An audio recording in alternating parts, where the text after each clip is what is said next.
Je suis élu avec une confortable majorité. Je remercie l'ensemble des élus communautaires qui ont participé à cette élection du président. Écoutez, comme je l'avais annoncé dans ma campagne électorale, mon souhait est d'être un maire à temps plein pour ma commune.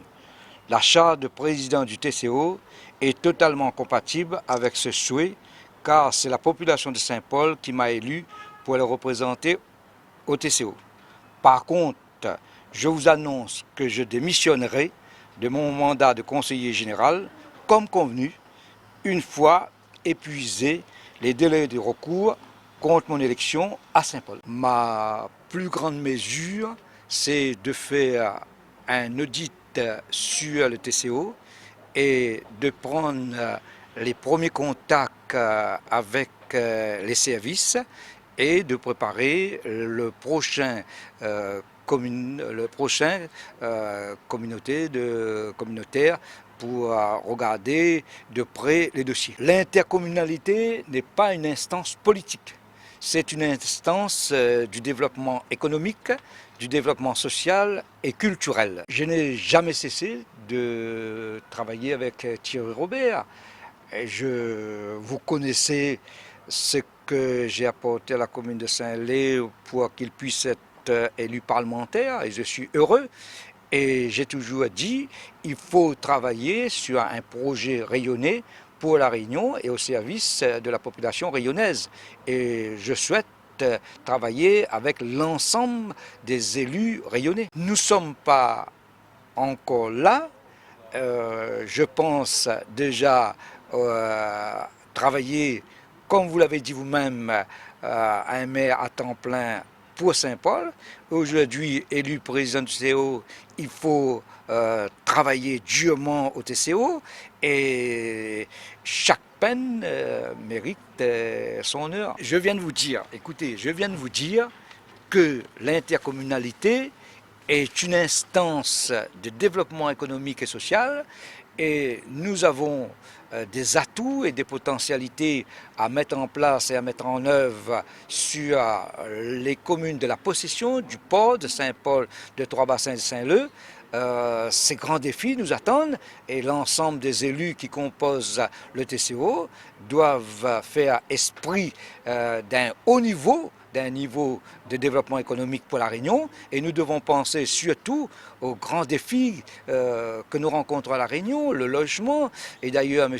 Jean-Yves Langenier l'a signalé dans son discours, l'emploi, la croissance, la richesse de nos communes, et notre jeunesse. C'est sur le plan économique que je me battrai pour faire fonctionner le TCO. Je l'ai dit, pensons à la population qui nous a élus et pensons toujours aux grands défis qui nous attendent et nous avons besoin de tous les élus du TCO, élus au conseil communautaire, pour travailler pour la population et avec la population. Le logement, l'emploi, la création d'entreprises et le soutien aux entreprises. C'est déjà une satisfaction. La commune de Saint-Paul c'est la commune la plus représentée en termes de nombre de conseillers communautaires. La commune suivante, c'est Saint-Leu. Donc, c'est une logique, c'est la logique des choses que je sois le premier vice-président du TCO. Maintenant, il faut retenir quand même un élément important, être premier, deuxième ou troisième, ce qui compte surtout, c'est le travail qui est accompli au quotidien pour sa commune, en l'occurrence Saint-Leu pour ma part, mais pour l'ensemble des communes qui composent le TCO, c'est-à-dire Saint-Paul, Trois-Bassins, Saint-Leu, le port, la possession.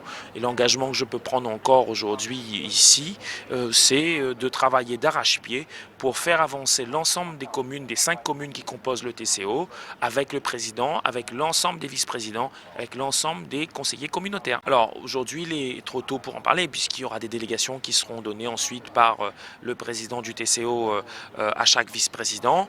Ça sera dans les jours qui arrivent. On saura davantage et précisément les orientations qui seront prises. Il faut poser la question à Madame Bello. C'est elle qui est à l'origine de cette répartition qui aujourd'hui défavorise, désavantage totalement les petites communes. Je me suis battu contre ça. D'ailleurs, on a toujours un recours qui est en cours aujourd'hui, parce que je pense qu'on ne peut pas désavantager comme ça les petites communes. Mais voilà, certains élus, entre autres celle que j'ai citée à l'instant, a souhaité il y a quelques mois en arrière d'aller dans cette direction. C'est dommage. Maintenant, j'espère que nous allons avoir gain de cause par rapport au recours que nous avons déposé. Certes, il faut penser à sa commune, mais il faut avoir quand même l'esprit de l'interco, parce que si on n'a qu'une vision communale, ça fausse le jeu et on tire pas dans le bon sens. Mais je crois que globalement, sur la côte ouest, nous avons l'obligation de réussir une dynamique touristique, parce que nous avons les atouts pour ça. La commune de Saint-Paul, la commune de Saint-Leu et les autres communes d'ailleurs, hein, qui disposent d'atouts considérables, notamment pour les hauts pour certaines communes.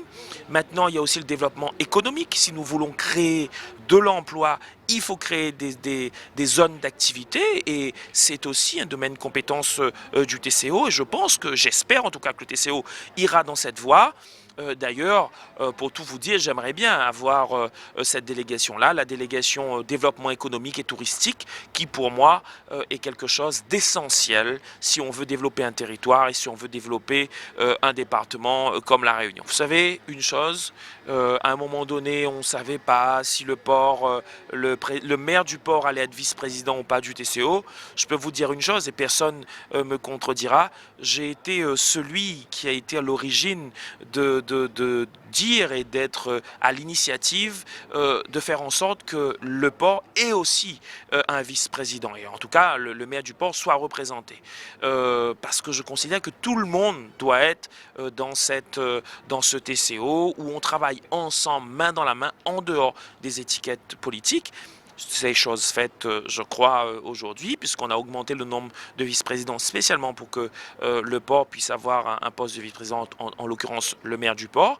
Et je travaillerai avec le maire du port, comme je travaillerai avec la maire de la Possession, le maire de Trois-Bassins, et bien évidemment le maire de Saint-Paul, pour faire avancer les dossiers. Oui, bien sûr, c'est toujours une émotion de voir qu'on va pouvoir agir, que je vais avoir l'appui du TCO pour mettre en œuvre tous les projets qu'on a imaginés pour la possession. Et surtout, c'est aussi le cœur de mon projet, qui est une répartition juste, équitable et transparente des financements pour l'ensemble des communes du TCO, que chaque commune ait ce qu'elle mérite ou ce dont elle a besoin. Je me suis préparée depuis des années aux responsabilités, aux fonctions qui maintenant sont les miennes. Donc je suis aussi assistée d'une équipe au sein de la municipalité, et ensuite je décorerai au niveau du TCO. Mais je suis confiante dans le fait que d'avoir des projets clairs, de savoir quelle est ma ligne directrice depuis toujours, ça va me permettre de faire aboutir tous ces projets. Alors pour moi, il est clair que ma commune représente un peu plus de 30 000 habitants, qu'elle a une superficie qui est très grande, mais qu'en contrepartie, elle a aussi un revenu moyen qui est le plus élevé du TCO. Donc il faut prendre en compte ces différents facteurs, qui sont soit négatifs, soit pour le revenu positif pour nous, et faire les choses de façon équitable par rapport à d'autres communes qui soit sont plus petites, ou alors qui ont un revenu qui est inférieur. Donc voilà, mettre en équilibre tout cela pour ne pas demander plus que ce qu'on mérite, parce que si on en demande plus, c'est qu'on en prend à une autre commune, et c'est pas la façon dont on veut travailler. Alors la première demande qu'on va faire, c'est déjà le projet de complexe aquatique et sportif du Dodane.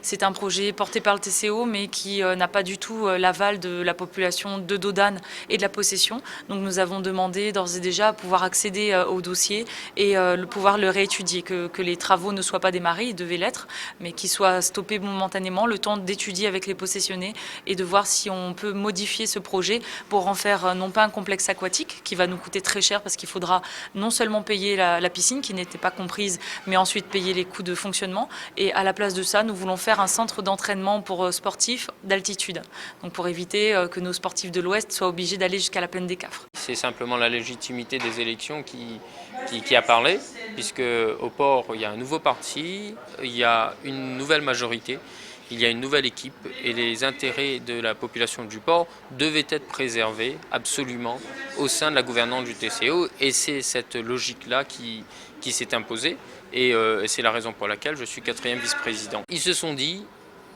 il faut qu'on travaille avec le port, on ne peut pas travailler sans le port. Mettre le port en dehors du TCO, c'est risquer le fonctionnement même du TCO, parce que le port est la deuxième plus importante contributrice, j'ai revu les chiffres encore aujourd'hui, c'est celle qui participe le plus avec un retour, un taux de couverture qui est le plus faible. Donc aujourd'hui le port a tout intérêt à participer au TCO, pour les intérêts des portois d'abord, et même pour les intérêts de tous les habitants du territoire de la côte ouest. L'action politique, elle est d'abord celle de la population. Nous avons dans notre fonctionnement des intérêts à défendre, qui soient ceux des entreprises, mais aussi et surtout celles de la population et des associations, etc. Donc tous ont des intérêts à agir au sein de notre parti, et c'est encore une fois, j'en appelle à l'intelligence de chacun pour que nous puissions construire le territoire de la côte ouest, et construire surtout le développement de la ville du port, parce que c'est surtout pour ça que j'ai été élu le 30 mars dernier. C'est d'abord le développement économique, encore une fois, parce que moi j'entends apporter à cette structure intercommunale tout le sens de l'aménagement, du développement économique, pour que l'esprit d'entreprise soit développé, mais surtout qui ne se fasse pas au détriment de l'intérêt général et des populations. Parce que c'est d'abord des hommes et des femmes qui constituent la société, et c'est pour eux que je me suis engagé en politique. Bon, je ne pourrais pas trop critiquer la commune en l'état, puisque nous avons un budget apparemment équilibré. Mais il y a eu malheureusement quelques surprises, notamment en matière de recrutement de dernière minute, et c'est ça qui m'a un petit peu choqué pour ce début de mandature. Ben là, on s'est déjà mis au travail, puisque j'ai occupé mes fonctions depuis la semaine dernière, et on a investi, si on peut dire, la mairie depuis lundi, et on est au travail. Alors je suis le 5e vice-président du TCO. Oui, puisqu'on avait convenu depuis la semaine dernière, je devais occuper la 4e vice-présidence, mais bon, en accord avec le maire du port, on lui a laissé la 4e, et donc j'ai pris la 5e vice-présidence. 7300 habitants, avec un gros taux de chômage malheureusement, et beaucoup de difficultés pour développer notre commune, et là je compte beaucoup sur les autres collectivités, notamment la région et le conseil général. Il fallait que Trois-Bassins soient représentés, au moins par une vice-présidence. Donc j'ai salué aussi l'initiative du président Joseph Silmalé, qui m'a donc proposé ce poste de 5e vice-président. Comme je vous dis, on a plein de difficultés, notamment en matière financière, et donc on attend beaucoup du TCO pour qu'on puisse vraiment profiter de la manne qui peut sortir de ce TCO. Mais actuellement, je suis en train de me battre pour qu'on ait une sortie sur la route des Tamarins qui pourra désenclaver les bas et les hauts. Mais nous pensons effectivement plus vers le littoral, puisque on a d'énormes difficultés en la matière, notamment des terrains qui sont en indivision. Et avec le nouveau PLU, j'espère en tout cas avec mes collaborateurs trouver une issue à cette problématique. Oui, bon, au début c'était tout à fait normal qu'il y ait des réactions un petit peu de la part des uns et des autres, des opposants. Mais bon, tout est rentré dans l'ordre. J'espère qu'on pourra travailler en harmonie avec tous les collègues ici au TCO.